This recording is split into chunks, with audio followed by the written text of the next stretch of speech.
Okay, we're ready for the next step, which is the rolling in procedure. So just a reminder, I had the dough that I had flattened out on the sheet pan and covered. I had it in the refrigerator for approximately 30 minutes just to relax and cool down so that it would be easy to roll. So I went ahead and did one part of the process already, which I'll explain to you, on my worktop, clean worktop, that I very gently dusted with flour. I rolled out the dough into a elongated rectangle.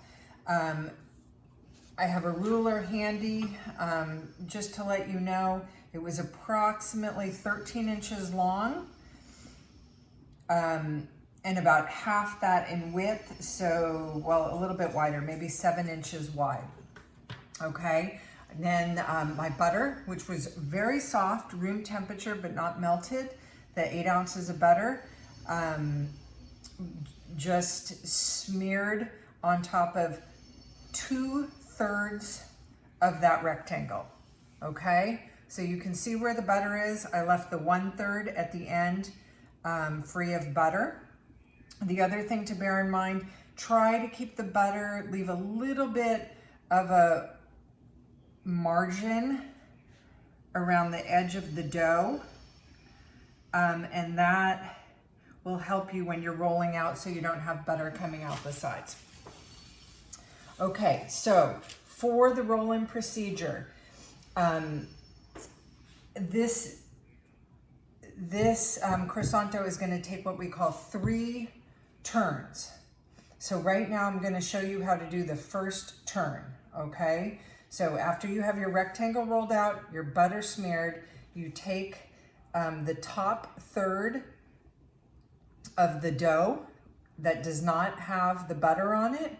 You're going to fold it till it's covering, leaving the bottom third, okay? So this should take you back to when we did the puff dough recipe in the intermediate class, okay? Just a reminder, the puff dough recipe, puff dough is also a laminated dough. It's just not a yeast dough, okay? So that would be the difference between it and the croissant dough. But a lot of the technique and the procedure are going to be the same. Okay, so there we have that. Then we fold the top over. We make our package or our envelope. Okay. Then after you have that, give your package a 90-degree turn, quarter of a turn. Okay, so now what we're going to do, I'm going to dust again a little bit. I'm going to dust under it, and I'm going to dust on top. Always dusting just enough so that it doesn't stick, but not too much that you're adding too much extra flour. Okay, so now that I've turned it 90 degrees, gently, I'm going to roll out another rectangle that's approximately the same size of the rectangle I just had. Okay, I'm going to turn it just so I can make this wider. Hang on.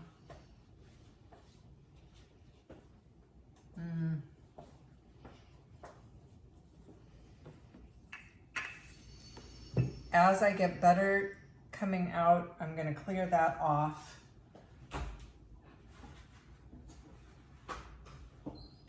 So that it doesn't interfere in our rolling.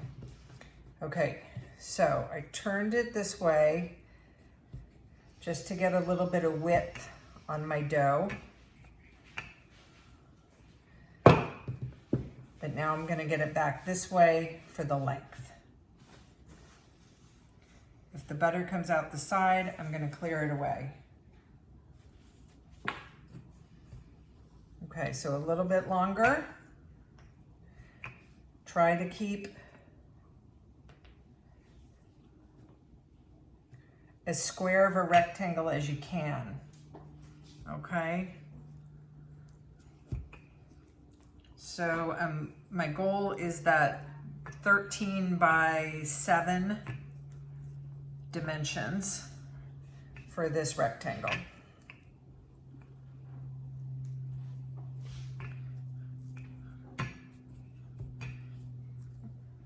Now I'll tell you guys, I've made croissants in large productions in a large commercial kitchen where I have a sheeter, which is a machine that does the rolling for me. So doing this on a laminated dough at home with a rolling pin is much trickier than the way your favorite bakery makes croissants. I'll have you know. Okay, so if the butter's coming out, make sure you get flour down there so it's not sticking. Get a little more butter here. Hang on. Okay, so we're just about there with size. I'm gonna check. I'm at about 12 inches. I want it a little bit longer and a little bit wider.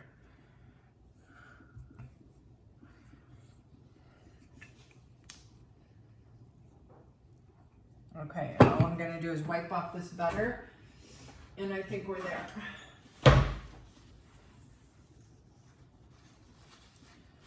Just to help keep it neat. Okay, so now that I've done that, we're gonna do our folds into thirds, just like we did before.